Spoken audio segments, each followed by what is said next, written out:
Hello दोस्तों, नमस्कार। मैं महेश राजगुप्ता स्वागत करता हूं आपके अपने यूट्यूब चैनल परीक्षा एकेडमी पे। मेरे प्यारे साथियों, आज के सेशन में हम इतिहास के बहुत ही महत्वपूर्ण प्रश्न करने वाले हैं, जो कि अलग अलग टीचिंग एग्जाम में पूछे गए प्रश्न हैं। और वो सारे प्रश्न हैं जो कि आपके आने वाले एग्जाम के लिए बहुत ही महत्वपूर्ण यह प्रश्न रहने वाला है। चाहे आप बिहार शिक्षक भर्ती की तैयारी करते हो, चाहे आप किसी भी शिक्षक की तैयारी करते हो, किसी भी स्टेट की आप शिक्षक की तैयारी करते हो, तो आपके लिए यह सेशन बहुत ही महत्वपूर्ण रहने वाला है। तो चलिए मेरे प्यारे साथियों, आज के सेशन को शुरुआत किया जाए। उससे पहले मेरे प्यारे साथियों, अगर आप इस यूट्यूब चैनल पर नए हो तो सबसे पहले चैनल को सब्सक्राइब कर लें और बेल आइकन को ऑन कर लें, जिससे आपको हर एक क्लास का नोटिफिकेशन आप तक समय समय पर पहुंचता रहे। तो चलिए आज की क्लास को शुरू करते हैं मेरे प्यारे साथियों। चलिए पहला प्रश्न देखिए, पहला प्रश्न क्या है। चलिए देखिए पहला प्रश्न क्या है। सारे महत्वपूर्ण प्रश्न है मेरे प्यारे साथियों, ठीक है। देखिए, अर्थशास्त्र किसके द्वारा लिखा गया था। चलिए आप लोग बताएंगे कि जो अर्थशास्त्र था वो किसके द्वारा लिखा गया था। क्या कालिदास जी के द्वारा लिखा गया था, हर्षवर्धन जी के द्वारा लिखा गया था, या फिर चाणक्य द्वारा लिखा गया था, या फिर इनमें से कोई नहीं। ठीक है, तो आप सभी को पता होगा मेरे प्यारे साथियों। चलिए आप लोग कमेंट करेंगे फटाफट। बिल्कुल सही है। तो अर्थशास्त्र किसके द्वारा लिखा गया था? चाणक्य के द्वारा। ठीक है, और जो अर्थशास्त्र लिखा गया था वो किस पर आधारित वो बुक था, कहने का मतलब है। ठीक है, आप लोग इसका कमेंट करके बताएंगे। दूसरा प्रश्न देखिए, दूसरा प्रश्न क्या है। पंचतंत्र किसके द्वारा लिखा गया था। चलिए आप लोग बताएंगे कि पंचतंत्र किसके द्वारा लिखा गया था। क्या पंचतंत्र व्यास जी के द्वारा लिखा गया था, वाल्मीकि जी के द्वारा लिखा गया था, विष्णु शर्मा जी के द्वारा लिखा गया था, या फिर इनमें से कोई नहीं। तो जो पंचतंत्र लिखा गया था मेरे प्यारे साथियों, चलिए आप लोग का बिल्कुल सही आंसर आ रहा है, बिल्कुल सही आंसर आ रहा है। ठीक है, कुछ लोगों का गलत आ रहा है जो कि वाल्मीकि बोल रहे हैं। वाल्मीकि नहीं होगा, इसका आंसर क्या होगा? ऑप्शन नंबर सी सही है, यानी कि विष्णु शर्मा। जितने भी ऑप्शन नंबर सी आप लोग कर रहे हो बिल्कुल सही आंसर है। अगला प्रश्न देखिए, ठीक है। चलिए प्रश्न नंबर 3 देखते हैं क्या है। कलिंग का युद्ध किस वर्ष लड़ा गया। आपको बताना है कि जो कलिंग का युद्ध था वो किस वर्ष लड़ा गया था। क्या 731 ईस्वी पूर्व लड़ा गया, 261 पूर्व ईस्वी लड़ा गया, 1604 ईस्वी पूर्व लड़ा गया, या फिर इनमें से कोई नहीं। चलिए आप लोग इसका सही आंसर करेंगे। तो जो कलिंग का युद्ध जो लड़ा गया था मेरे प्यारे साथियों, वो बिल्कुल सही आंसर आ रहा है आप लोग का। कुछ लोग का गलत आंसर आ रहा है, लेकिन अधिकतर यहाँ लोगों का सही आंसर आ रहा है। तो कलिंग का युद्ध जो लड़ा गया था 261 ईस्वी पूर्व, यानी कि ठीक है। अगला प्रश्न देखिए, प्रश्न नंबर 4 देखिए क्या है। अजात शत्रु किसका पुत्र था। बहुत ही मस्त प्रश्न आप इसको बोल सकते हो। ठीक है, डायरेक्टली पूछा गया ये प्रश्न है। आप लोग कंफ्यूज होंगे बिंदुसार और बिंबिसार में, है ना। यहाँ तो आपको अशोक तक पहुंच नहीं पाएंगे, आप कंफ्यूज हो जाएंगे या तो बिंदुसार या तो बिंबिसार में। तो मेरे प्यारे साथियों, जो अजात शत्रु जो पुत्र था वो बिंबिसार का था। किसका था? बिंबिसार का वो पुत्र था। ठीक है, अब आप लोग कंफ्यूज नहीं होंगे। अगला प्रश्न देखिए मेरे प्यारे साथियों, प्रश्न नंबर 5। सातवाहन साम्राज्य के संस्थापक कौन थे। जो सातवाहन साम्राज्य के थे उनका संस्थापक कौन था। क्या कन्हा जी थे, शिमुख जी थे, हाल थे, या फिर इनमें से कोई नहीं। तो सातवाहन साम्राज्य के जो संस्थापक थे मेरे प्यारे साथियों कौन थे? सिमुख। कौन थे मेरे प्यारे साथियों? सिमुख बिल्कुल इसका सही आंसर होगा, कि क्योंकि सातवाहन साम्राज्य के संस्थापक यही थे, है ना। अगला प्रश्न देखिए, प्रश्न नंबर 6 देखिए क्या है। चचनामा में किस विजय का इतिहास दर्ज है। बहुत ही महत्वपूर्ण प्रश्न है कि चचनामा में किस विजय का इतिहास का दर्ज है। चलिए आप लोग बताएंगे किसका विजय के इतिहास का दर्ज है। क्या अरब का है, कुषाण का है, हून का है, या फिर इनमें से कोई नहीं। तो बिल्कुल सही आप लोग का। कुछ लोग का गलत आ रहा है, हून भी आ रहा है, कुषाण भी आ रहा है, और बहुत लोग का सही आंसर आ रहा है, यानी कि अरब। जो चचनामा है उसमें अरब विजय का इतिहास के बारे में उसमें बताया गया है ना। चलिए अगला प्रश्न देखिए मेरे प्यारे साथियों, प्रश्न नंबर 8 देखिए क्या है। कोणार्क सूर्य मंदिर किसने बनवाया। ये बहुत ऐसा प्रश्न है जो कि लगभग सभी एग्जामों में ये प्रश्न पूछा जाता है। ठीक है, तो कोणार्क जो सूर्य मंदिर है वो किसने बनवाया। आप लोग याद रखेंगे, नरसिंह देव प्रथम ने बनवाया, अशोक जी के द्वारा बनाया गया, अकबर, या फिर इनमें से कोई नहीं। चलिए आप लोग इसका सही आंसर करेंगे। देखिए बहुत लोग, जितने लोग भी आप अशोक अशोक कैसे आप लोग आंसर कर पा रहे हो। अशोक इसका आंसर नहीं होगा। कोणार्क सूर्य मंदिर पूछा गया है ना, तो इनका भी इसका बिल्कुल सही आंसर क्या होगा। बिल्कुल आप लोग, कुछ लोग का अब सही आंसर आ रहा है, नरसिंह देव प्रथम इसका बिल्कुल सही आंसर होगा मेरे प्यारे साथियों, है ना।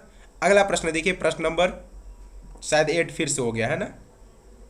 चलिए देखिए, मौर्य साम्राज्य की राजधानी कहाँ स्थित है। आपको बताना है कि जो मौर्य साम्राज्य की राजधानी थी वो कहाँ स्थित थी। क्या वैशाली में थी, पाटलिपुत्र में था, मैसूर था, या फिर इनमें से कोई नहीं। तो आप सभी को पता होगा मेरे साथियों कि जो मौर्य साम्राज्य की जो राजधानी थी, बिल्कुल देखिए वैशाली में, आप लोग जो आप लोग जितने नंबर जितने लोग आप लोग ए आंसर कर रहे हो ना, आप लोग गलत आंसर है। ठीक है, प्रश्न को अच्छे से पढ़िए कि मौर्य साम्राज्य की राजधानी कहाँ स्थित थी, तो वो कहाँ थी। बिल्कुल सही आंसर अब आ रहा है आप लोग का पाटलिपुत्र। ठीक है, तो ध्यान रखेंगे, है ना। प्रश्न को अच्छे से पढ़ लेंगे, उसके बाद आंसर करेंगे। प्रश्न नंबर 9 देखिए यहाँ पे, राजेंद्र प्रथम किसका पुत्र था। चलिए आपको बताना है कि राजेंद्र प्रथम किसका पुत्र था। क्या राजा राज प्रथम का पुत्र था, बिंदुसार प्रथम का पुत्र था, स्कंदगुप्त का प्रथम पुत्र था, या फिर इनमें से कोई नहीं। तो मेरे प्यारे साथियों, जो राजा राजेंद्र प्रथम किसका पुत्र था, बिल्कुल सही आंसर है आप लोग का कि राजा राज प्रथम, है ना। राजेंद्र प्रथम किसका पुत्र था, तो राजा राज प्रथम का। ठीक है, याद रखेंगे आप लोग, है ना। राजेंद्र प्रथम किसका पुत्र था, राजा राज प्रथम का ही पुत्र कौन था, राजेंद्र प्रथम। याद रखेंगे आप लोग ऐसे। ठीक है, चलिए प्रश्न नंबर 10 देखिए, धामेक स्तूप किसके द्वारा बनाया गया था। बहुत ही महत्वपूर्ण प्रश्न है, ये बीपीएससी में पूछा गया प्रश्न है। क्या अकबर बनवाए थे, अशोक बनवाए थे, बाबर ने बनवाया था, या फिर इनमें से कोई नहीं। तो मेरे प्यारे साथियों, जो धामेक स्तूप किसके द्वारा बनाया गया था, बिल्कुल सही आंसर आप लोग का आ रहा है अकबर नहीं।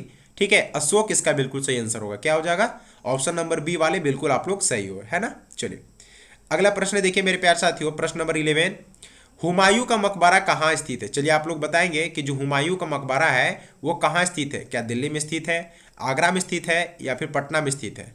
तो हुमायूं का जो मकबरा स्थित है मेरे प्यारे साथियों, वो कहाँ पे है, बिल्कुल सही आंसर आप लोग का आ रहा है। बिल्कुल इसका सही आंसर है आप सभी का दिल्ली, है ना। चलिए चलिए प्रश्न अगला देखिए क्या है, प्रश्न नंबर 12 देखते हैं क्या है। 1899 से 1900 की ईस्वी की, ठीक है 1899 और 1900 में, ठीक है, यानी कि ईस्वी की जो मुंडा क्रांति का नेता कौन था। आपसे पूछ रहा है कि मुंडा क्रांति का नेता कौन था। सबसे पहला इंपॉर्टेंट प्रश्न है, क्या सिंधु थे, या बिरसा मुंडा थे, या फिर शंभुदान थे। तो मैं आपको बता देना चाहता हूँ इसके बारे में कि मुंडा क्रांति का जो नेता था वो कौन था, बिरसा मुंडा। ठीक है, मुंडा तो याद रखना, बिरसा मुंडा।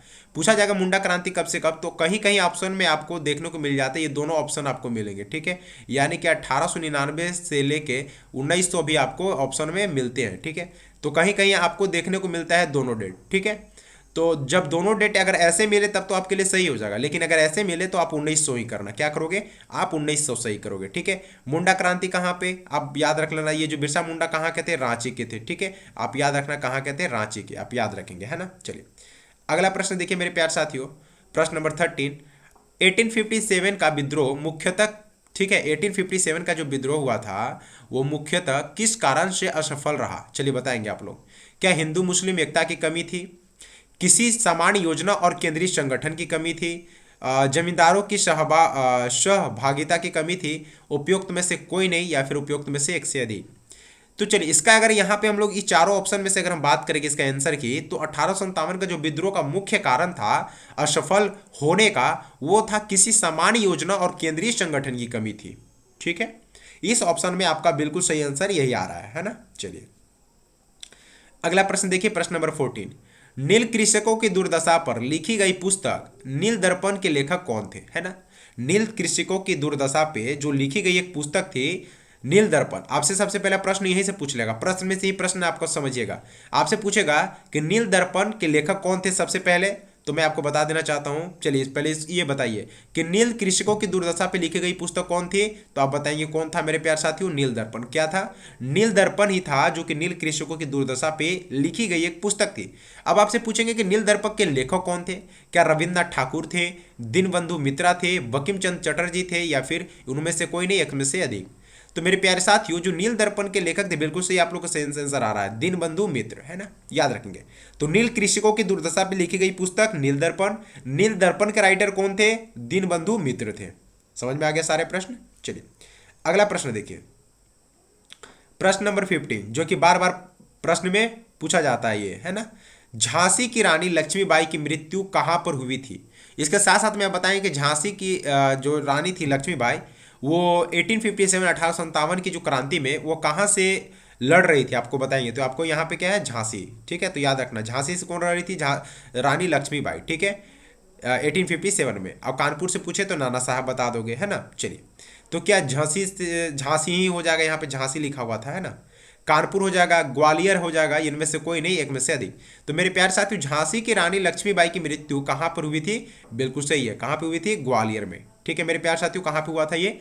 ग्वालियर में ही झांसी की रानी लक्ष्मीबाई की मृत्यु हो गया था। ठीक है, अगला प्रश्न देखिए, प्रश्न नंबर 16 देखिए मेरे प्यारे साथियों, निम्नलिखित अंग्रेजों में से में किसे जहांगीर ने खान की उपाधि से सम्मानित किया था? अब यहाँ पे बहुत लोग हैं ना जो कंफ्यूज होंगे, क्यों?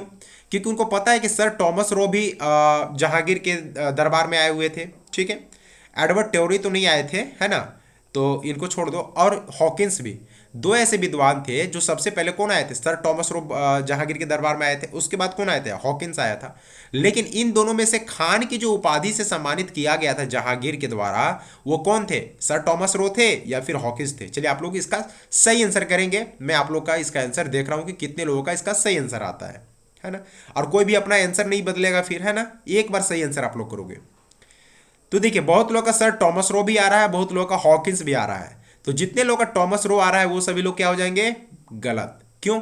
क्योंकि यह हॉकिंस जो क्या बोलते हैं, हॉकिंस जी को क्या होता है, इन्हीं को खान की उपाधि से जहांगीर ने सम्मानित किया था। ठीक है, हॉकिंस को।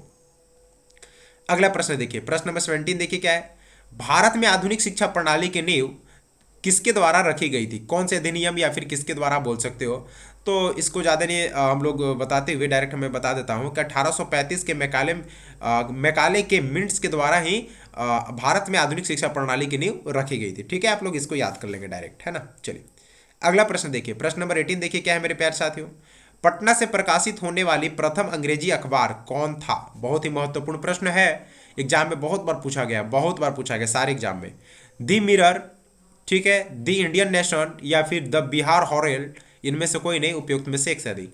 तो पटना से जो प्रकाशित होने वाले जो प्रथम अंग्रेजी अखबार है मेरे प्यारे साथी, वो कौन है? बिल्कुल सही आंसर आ रहा है आप सभी को, वाह शाबाश, दी बिहार हेरोल्ड, है ना। दी बिहार हेरोल्ड ही कौन था? ये प्रथम अंग्रेजी समाचार पत्र था जो कि पटना से प्रकाशित होता था। ठीक है, अगला प्रश्न पे चलते हैं मेरे प्यारे साथियों। अगला प्रश्न क्या है? चलिए प्रश्न नंबर 19, इनमें से किसने 1893 में शिकागो में आयोजित धर्म संसद में भाग लिया? आपको बताना है कि इनमें से किसने, कब? 1893 में। कब मेरे प्यारे साथियों? 1893 में। ये चीज आप याद रखेंगे, डेट को, है ना, ये आप याद रखेंगे। कब? तो 1893, है ना। कहाँ पे? तो शिकागो में। ये भी आप याद रखेंगे। ठीक है, आयोजित जो धर्म हुआ था, संसद में भाग लेने वाले कौन थे? महात्मा गांधी, दयानंद सरस्वती, स्वामी विवेकानंद, उपयुक्त में से कोई नहीं, उपयुक्त में से एक से अधिक। तो मैं आपको ये बता देना चाहता हूँ, बहुत लोग दयानंद सरस्वती कर रहे हैं, जो कि इसका गलत आंसर हो जाएगा। दयानंद सरस्वती 1893 में जो शिकागो में जो आयोजित धर्म संसद में जो भाग लेने वाले थे हमारे, वो थे स्वामी विवेकानंद। याद रखना, विवेकानंद जी ही थे, शिकागो में भाग लिए थे, है ना। अगला प्रश्न देखिए, प्रश्न नंबर 20 देखिए क्या है मेरे प्यारे साथियों, टिप्पू सुल्तान ने अपनी राजधानी बनाई थी। बहुत ही महत्वपूर्ण प्रश्न है, आप लोग इसका सही आंसर कमेंट बॉक्स में बताएंगे। ठीक है, चलिए, क्या कोयम्बटूर में था, बेंगलोर में था, श्रीरंगपट्टनम में था, मैसूर में था, इनमें से कोई नहीं, उपयुक्त में से एक से अधिक। तो टिप्पू सुल्तान की जो अपनी राजधानी थी मेरे प्यारे साथियों, कहाँ पे थी? चलिए ठीक है, मैं आपको बता देता हूँ। ठीक है, कहाँ पे था? श्रीरंगपट्टनम में। जितने भी मैसूर बोल रहे हो ना आप लोग, मैसूर वाले गलत हो जाओगे। श्रीरंगपट्टनम में ही क्या था? टिप्पू सुल्तान की राजधानी था। ठीक है मेरे प्यारे साथियों, तो ये थे आज के सेशन के 20 बहुत ही महत्वपूर्ण प्रश्न। ठीक है मेरे प्यारे साथियों, इतिहास के विश्व इतिहास के छोड़ा के बाकी इधर भारतीय इतिहास से कवर किया गया था, है ना। इसी तरह के सीरीज को आप टेस्ट लगाने के लिए मेरे प्यारे साथियों, आप इस YouTube चैनल को सब्सक्राइब कर लें और बेल आइकन को ऑन कर लें, जिससे आपको इसी तरह का आपको वीडियो मिलता रहे। ठीक है मेरे प्यारे साथियों, तो चलिए ठीक है, मिलते हैं फिर अगले वीडियो में। तब तक के लिए धन्यवाद।